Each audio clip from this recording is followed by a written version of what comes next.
caught my wife cheating and she left me for dead, then stole thousands from me and tried to ruin my life. Hey Reddit, buckle up because this is one hell of a story. My name is John, and up until a few months ago, I thought I had a perfect life. I was married to Ashley, the love of my life, for 7 years. We had our ups and downs like any couple, but I never expected what was coming.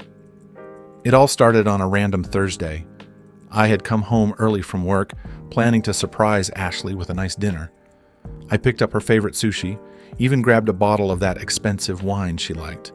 Little did I know, I was the one in for a surprise. I walked into our bedroom to find her in bed with another man. The shock hit me like a freight train.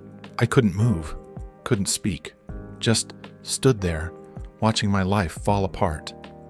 Ashley's face turned pale when she saw me, but the guy, let's call him Jake, had the audacity to smirk. "What the fuck is this, Ashley?" I finally managed to spit out. She just sat there, wrapped in the sheets, looking like a deer caught in headlights. "John, it's not what it looks like," she stammered. Classic. Isn't it always what it looks like? Jake got up, unfazed, and started putting on his clothes. "Look, man, this is between you and her," he said casually. "I'm out from here." I wanted to punch him, but I was more concerned with what Ashley had to say. After Jake left, she tried to explain herself, but nothing she said mattered. The betrayal was too deep. I grabbed a bag, threw some clothes in, and left. I couldn't be in that house with those memories any longer. After I left, I crashed at my buddy Mike's place. He was a solid guy, and I knew I could count on him. He let me vent, listened to my drunken rants, and helped me figure out my next steps. I decided to file for divorce, but that was just the beginning of my nightmare. Ashley started calling and texting, begging for forgiveness. I ignored her. My trust was shattered. I needed time to think, to figure out my next move. But she wasn't going to make it easy for me. One night, while I was at Mike's, Ashley showed up drunk, banging on the door. "John, please, let's talk," she slurred. Mike tried to get her to leave, but she wouldn't budge. "Go home, Ashley. We're done," I told her through the door. But she didn't listen. She kept coming around, making scenes, crying and yelling. It was embarrassing, to say the least. Then came the financial fallout. I checked our joint bank account one day to find that thousands of dollars were missing. Ashley had drained the account. I confronted her about it, but she denied everything, saying she needed the money to survive. "Survive? You mean after you cheated on me and destroyed our marriage?" I was fuming. Things escalated from there. She started spreading rumors about me at work, saying I was abusive and controlling. Some of my coworkers bought into her bullshit, and I started getting the cold shoulder from people I thought were friends. As if things couldn't get worse, Ashley decided to take things up a notch. One night, I was driving home from Mike's place when I noticed a car following me. I tried to shake them off, but they stuck to me like glue. When I pulled into my driveway, 2 guys jumped out of the car and started beating the crap out of me. I recognized one of them. It was Jake, the guy I caught Ashley with. "Stay away from Ashley, or next time it'll be worse," he warned before they drove off, leaving me bloodied and bruised. I went to the police, but without any proof, there wasn't much they could do. Ashley denied any involvement, of course. I was stuck in a nightmare with no way out. Things at work were getting worse too. The rumors Ashley spread had done their damage. My boss called me into his office one day and told me they were letting me go. "We can't have this kind of drama affecting the workplace," he said. Just like that, I was out of a job. With no income and my reputation in tatters, I hit rock bottom. I started drinking heavily, trying to drown out the pain. Mike was worried about me, but there wasn't much he could do. I had to pull myself out of this mess, but I didn't know how.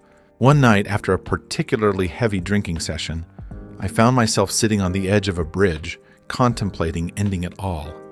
I was so tired of the pain, the betrayal, the constant struggle. Just as I was about to jump, my phone buzzed. It was a message from Mike. "Hey man, just wanted to check in. You're stronger than this. Call me." His words hit me hard. I realized I couldn't give up. I had to fight back. I decided to get my shit together, starting with getting sober. I joined a support group and started seeing a therapist.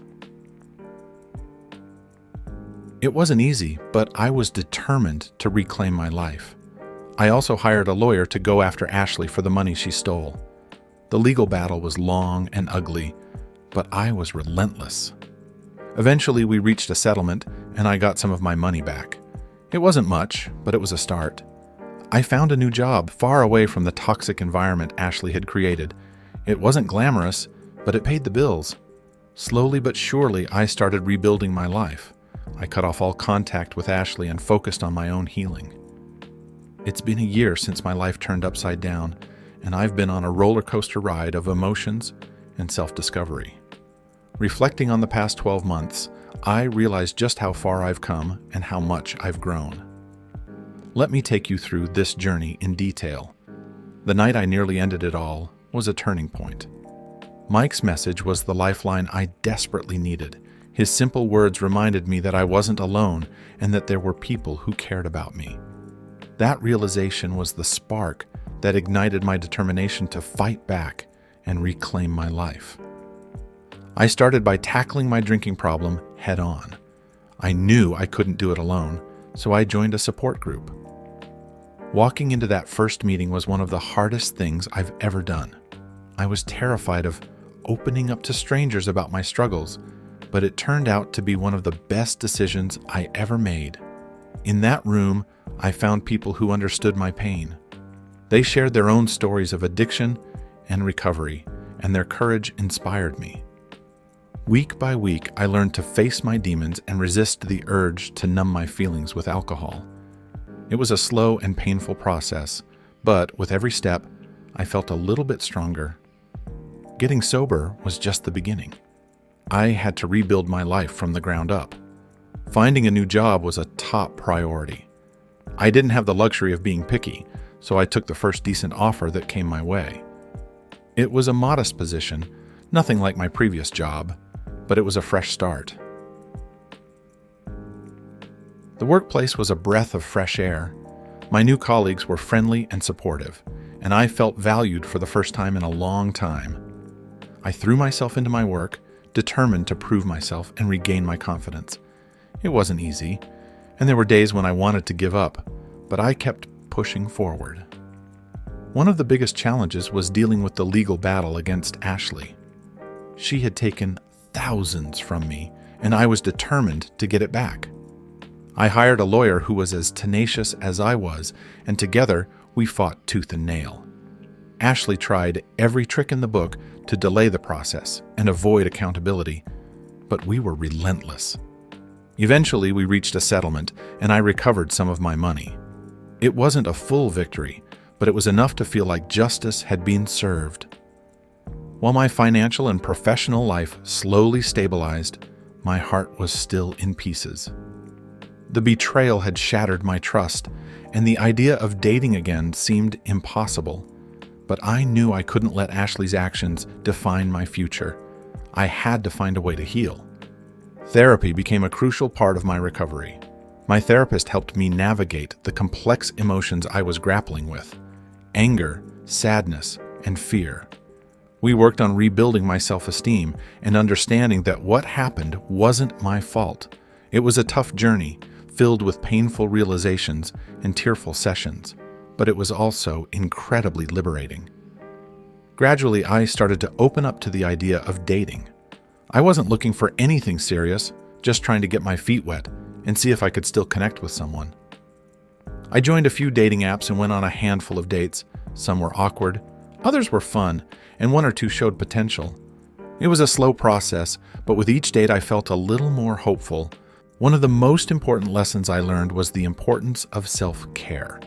I started doing things that made me happy, things I had neglected during my marriage. I picked up old hobbies, like playing guitar and hiking. I even took a solo trip to the mountains, something I had always wanted to do, but never had the courage to. Reconnecting with friends was another crucial step. I had isolated myself during the worst of my depression, but now I made an effort to reach out. I rekindled old friendships and made new ones. Mike, who had been my rock throughout this ordeal, became like a brother to me. We spent countless nights talking, laughing, and just enjoying life. I also made a conscious effort to forgive, not just Ashley, but myself. Holding on to anger and resentment was toxic, and it was holding me back.